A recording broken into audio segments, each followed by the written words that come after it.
Now, pilots from the Red Arrows have cycled through Warwickshire on a charity bike ride to honour a colleague who was killed during an air display.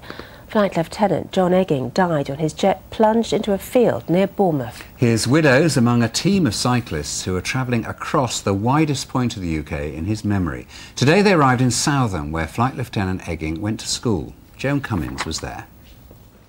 From east to west in 4 days, a combined team of cyclists from the Red Arrows and a number of flying charities are tackling the Coast to Coast Challenge today with added poignancy.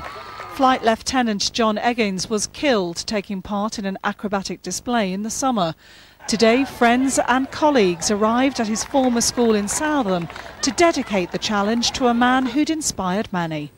Since the age of 12, he's been dedicated towards becoming a pilot, and that's what he achieved, and like I said earlier, became the elite in his field.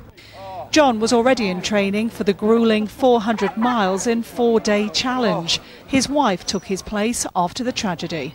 It's really hard, you know, the last 7 weeks have been really tough, they've been horrible, but having a focus, having time, spending time with the team, training for this, and talking about John and also the trust, and things connect, you know. Weeks before his death, the Red Arrow pilot had spoken to students and cadets in Southam, inspiring them to chase their dreams, a legacy his family are honouring by establishing a trust in his memory.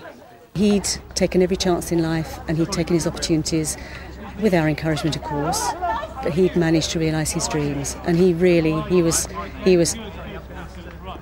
achieved everything he really wanted to achieve, a really happy man, and he wanted to try and find that for other people as well.